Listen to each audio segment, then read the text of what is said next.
আসসালামু আলাইকুম। আরেকটি ভিডিওতে স্বাগত জানাই। আজকে ভিডিওতে কথা বলবো কাউন্সিলিং সাইকোলজিস্ট বা ক্লিনিক্যাল সাইকোলজিস্ট বা সাইকোথেরাপিস্টদের অনুমোদন কে দিবেন। পুরো ভিডিওটি এই বিষয় নিয়ে কথা বলবো। আমি কাউন্সিলিং সাইকোলজিস্ট আশুজ্জামান রাজু।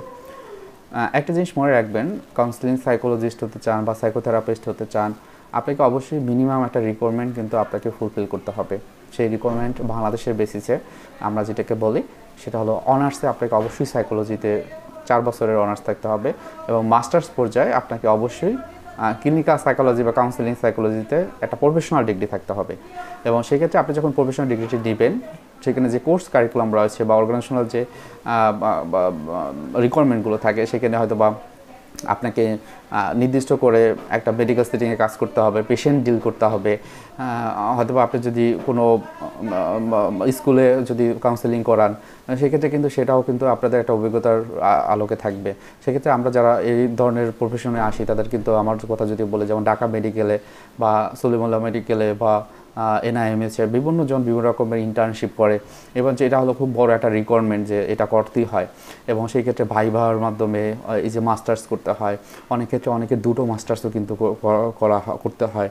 এবং এর মাধ্যমে আপনি যখন একজন কাউন্সিলিং সাইকোলজিস্ট বা ক্লিনিক্যাল সাইকোলজিস্ট হবেন বা সাইকোথেরাপিস্ট হবেন, তারপরে কিন্তু আপনি প্র্যাকটিস শুরু করতে পারবেন।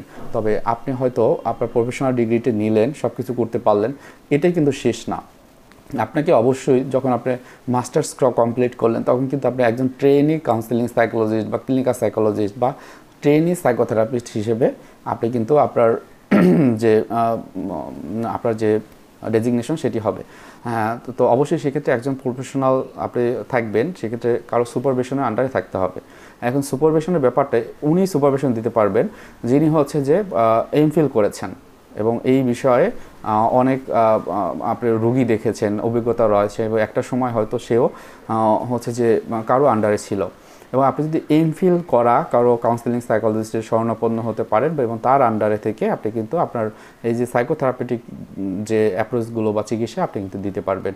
তবে অনেক ক্ষেত্রে হয়তো বা সাইকাটিস্ট যারা রয়েছেন তাদের আন্ডারে থেকে আপনারা কিন্তু এই বিষয়টি করতে পারবেন। অনুমোদন দেওয়ার জায়গাটা কিন্তু এটাই, যেখানে আপনি যদি আপনার ডিগ্রি থাকে, অর্থাৎ আপনার যখনই ডিগ্রি থাকবে, কি হয় যে আপনি মাস্টার্স করেছেন, আপনার একটা রেজিস্ট্রেশন নাম্বার রয়েছে ঢাকা বিশ্ববিদ্যালয় বা অন্যান্য বিশ্ববিদ্যালয়, এটাই হলো আপনার একটা অনুমোদনের একটা সাক্ষী হিসেবে থাকবে। এবং হ্যাঁ, আপনার হয়তো বা আপনি ইন্টার্নশিপ করেছেন, কারণ সেটা তো ওইখানে রিকোয়ারমেন্টই আছে যে আপনি এটা করতে হবে, তখনই আপনি মাস্টার্স ডিগ্রি আপনি অর্জন করবেন। কিন্তু আপনি যদি প্রফেশনালি চেম্বার করতে চান, আপনি নিজে নিজে চেম্বার করতে চান, তাকে অবশ্যই বাংলাদেশের বেসিসে আপনাকে অবশ্যই আপনার এমফিল ডিগ্রি থাকতে হবে। এবং এমফিল ডিগ্রি কখন করতে হয়, যে আপনি অনার্স মাস্টার্স করার পর আপনার হচ্ছে যে যখন একটা অভিজ্ঞতা হবে, হয়তো বা 1 বছর বা 2 বছর অভিজ্ঞতা হলো, আপনি এই যে এমফিলটা করতে পারবেন। এবং সেক্ষেত্রে বলা হয় এমফিল করতে গেলে আপনাকে অবশ্যই এই যে এমফিলের 2 বছরের একটা কোর্স, আপনাকে প্রথম বছর আপনি যদি কোথাও জব করেন, সেই জব থেকে 1 বছরের আপনাকে মানে ছুটি নিতে হবে। এবং পরবর্তী 1 বছর যেটা হয় যে এটা কিন্তু রিসার্চ থাকে এবং রিসার্চের কাজগুলো আপনাকে করতে হবে। এবং প্রথম বছর আপনাকে হয়তো বা বিভিন্ন রকমের টপিক থাকবে, সেই টপিকে আপনাকে ক্লাস নিতে হবে বা ওই ক্লাসে অংশগ্রহণ করতে হবে। এবং সেক্ষেত্রে আপনার ক্লিনিক্যাল সাইকোলজি যে ডিপার্টমেন্ট রয়েছে ঢাকা বিশ্ববিদ্যালয়, তাদের কিছু কারিকুলাম রয়েছে, সিলেবাস রয়েছে, সেই অনুযায়ী করা। কাউন্সিলিং সাইকোলজি, যেটাকে এডুকেশনাল কাউন্সিলিং সাইকোলজি ডিপার্টমেন্ট বলা হয়, সেখানেও কিন্তু এই একটা সিলেবাস আছে যার মাধ্যমে এগুলো করানো হয়। সুতরাং আপনি হচ্ছে যে বাহির থেকে বা আপনার নিজের মতো করে কিন্তু একজন সাইকোথেরাপিস্ট হতে পারবেন না, বা কাউন্সিলিং সাইকোলজি বা ক্লিনিক সাইকোলজিস্ট হতে হবে না, কারণ এটা দেখার জন্য কিন্তু আলাদা বিভিন্ন রকমের অর্গানাইজেশন রয়েছে, সরকারিভাবে কিন্তু অর্গানাইজেশন রয়েছে। হয়তো বা এমন হতে পারে যে কোনো একটা জায়গাতে যদি কোনো ভুল হয়ে যায়, ওই যে পেশেন্ট বা রোগী আসবে, হয়তো বা তার অনেক বড় রকমের একটা সমস্যা তার হতে পারে লাইফে। হয়তো বা আমরা দেখি যে বিভিন্ন রকমের সুইসাইডিয়াল যে অ্যাটেম্পটগুলো, আইডিয়েশন, অনেক ক্ষেত্রে সুইসাইডও করে ফেলে। সেক্ষেত্রে কিন্তু আপনার এই যে কাউন্সেলিং করাচ্ছেন, আপনার হয়তো বা এমন হতে পারে যে ডাটাগুলো আপনার তাকে দেওয়া লাগতে পারে। কারণ আমরা সবসময় কনফিডেন্সিয়ালিটির ব্যাপারটি এটা বলে নিই যে আদালত যদি হচ্ছে যে আমাদের কাছে ইনফরমেশন চায়, আমরা দিতে বাধ্য। এটা হলো আমাদের দেশে না, আমরা এপিআর কথা বলি, আমেরিকান সাইকোলজিক্যাল অ্যাসোসিয়েশন, সেখানে কিন্তু একই নিয়ম। আমাদেরও আছে বিপিএ, অর্থাৎ বাংলাদেশ সাইকোলজিক্যাল অ্যাসোসিয়েশন, এবং ডিএসসিপিতে আমরা যারা পড়ি, অর্থাৎ এটা বলা হয় বিইসিপিএস, অর্থাৎ Bangladesh education and counselling psychology society. Clinical সাইকোলজির যারা পড়ে তাদের কিন্তু আলাদা সোসাইটি রয়েছে। সো এরা কিন্তু এগুলো পর্যবেক্ষণ করে এবং আপনার যদি অনুমোদনের জায়গাটি আপনি যদি বলেন সেক্ষেত্রে আপনি অবশ্যই নিজের এই জায়গাগুলোতে একদম ক্লিয়ার থাকতে হবে, আপনাকে জানতে হবে প্রপার যেটা যে কি বলে যে আপনার যে ট্রেনিংগুলো সেগুলো থাকতে হবে। তবে অনেক ক্ষেত্রে যেটা হয় যে বর্তমানে কিন্তু আমাদের এই যে কাউন্সিলিং সাইকোলজি বা ক্লিনিক্যাল সাইকোলজি বা থেরাপিস্টের কথা যদি বলেন সেক্ষেত্রে কিন্তু এদের পরিমাণটা খুবই কম। আমাদের এই যে কাউন্সিলিং সাইকোলজি বাংলাদেশে যারা অ্যাপ্রুভ করে BECPS, হ্যাঁ, সেখানে এই যে এই পর্যন্ত 2023 সাল এবং 24 সাল পর্যন্ত বলবো যে এখন পর্যন্ত মাত্র 24 জনকে অনুমোদন দেওয়া হয়েছে এবং এই নেক্সট ইয়ারে হয়তো বা আরও 2 জন বা 3 জন অনুমোদন পাবে, পরে হয়তো বা আরও 3 জন বা 4 জন বা 2 জন এরকম অনুমোদন পাবে। তো এরা কিন্তু প্রফেশনালি কাজ করতে পারবে, এরা প্রফেশনাল সাইকোথেরাপিস্ট এবং কাউন্সিলিং সাইকোলজিস্ট। অন্য হয়তো বা যারা আছেন যারা শুধুমাত্র মাস্টার্স করেছে তারা ট্রেনি প্রশিক্ষণ প্রাপ্ত এবং তাকে অন্যর আন্ডারে থেকে কিন্তু কাজ করতে হবে। এখন কথা হলো অনেক নন প্রফেশনাল যারা হয়তো বা এমন হয়েছে যে সাইকোলজিতে অনার্স করেছে বা কোনো রকম সাইকোলজিতে ওইরকম পড়াশোনা করেনি, তারাও কিছু কিছু সেক্টরে কিন্তু কাজ করতে পারবে।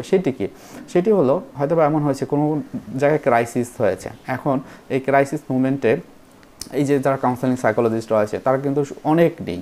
তাহলে কি হলো, এই যে যারা নন প্রফেশনাল অর্থাৎ সাইকোলজি ব্যাকগ্রাউন্ডে নয় তাদেরকে একটু ট্রেনিং দেওয়া, আমরা বলি সাইকোলজিক্যাল ফার্স্ট এড, তারা এই ট্রেনিংটা পেলো। এই যারা কাউন্সিলিং সাইকোলজিস্ট রয়েছে যেমন আমরা যারা রয়েছি তাদের কারো আন্ডারে থাকলো, থাকার পর তারা কিন্তু এই যে তাদের চিকিৎসা পদ্ধতি তারা কিন্তু দিতে পারবে বা কোনো একটা কাউন্সিলিং করার ক্ষেত্রে সেটা কিন্তু করাতে পারবে, তবে অবশ্যই সুপারভিশনে থাকতে হবে। কারণ মনে রাখবেন এই যে মনের যে রোগগুলো বা মানসিক সমস্যা খুবই সেন্সিটিভ। একজন ব্যক্তি যখন আসে তখন কিন্তু তার লাইফের পজিশনটা অন্যরকম থাকে, হয়তো এমন থাকে I am not okay, you are not okay, অর্থাৎ আমার এই পৃথিবীতে বেঁচে থেকে কোনো লাভ নেই, এই পৃথিবীটা আমার মতো না, আমি এই পৃথিবীর মতো না। সুতরাং ওই জায়গাগুলোতে তাকে ধরতে পারা, এমপ্যাথেটিক্যালি আন্ডারস্ট্যান্ডিং করা খুবই গুরুত্বপূর্ণ এবং সেক্ষেত্রে আমাদের অনেক বড় একটা রোল থাকে। সেটা অবশ্যই নন প্রফেশনাল হয়ে আমরা কখনোই ডিল করতে পারবো না। যদি ওইরকম কোনো অ্যাক্টিভিটি আমার করতে হয় অবশ্যই একজন কাউন্সিলিং সাইকোলজিস্টের আন্ডার থেকে আমি করব এবং যেই ধরনের চিকিৎসা পদ্ধতি দরকার হয় বা যা কিছুই দরকার হয় ওনার মাধ্যমে সুপারভিশন পেয়ে গাইড পেয়ে আমি এটা করব। এটা আপনাদের সকল ক্ষেত্রে গুরুত্বপূর্ণ, আপনারা অবশ্যই এটা খেয়াল রাখবেন এবং সাথে সাথে পড়াশোনা করা বা অন্য কিছু বিষয়ে যদি আপনার কোনো রকম ইনফরমেশন দরকার হয় আমার এই চ্যানেলটি রয়েছে, সাবস্ক্রাইব করে রাখবেন, বিভিন্ন রকম ইনফরমেশন আপনারা পাবেন এবং আমি আমার জায়গা থেকে সর্বোচ্চ চেষ্টা করব আপনাদেরকে সাহায্য করার জন্য। ভবিষ্যতে যদি কারো এই সাইকোলজি প্রফেশনে আসার ইচ্ছা হয় আমার সাথে কন্ট্যাক্ট করতে পারেন, আমি অবশ্যই আপনাদের গাইডলাইন দেওয়া বা কীভাবে কোন জিনিসটা আপনারা করতে পারেন আপনার জায়গা থেকে সেই বিষয়গুলো সম্পর্কে আমি অবশ্যই বলবো। সবার জন্য শুভকামনা থাকবে এবং ভালো থাকবেন। সবাইকে সালাম এবং ধন্যবাদ। আসসালামু আলাইকুম।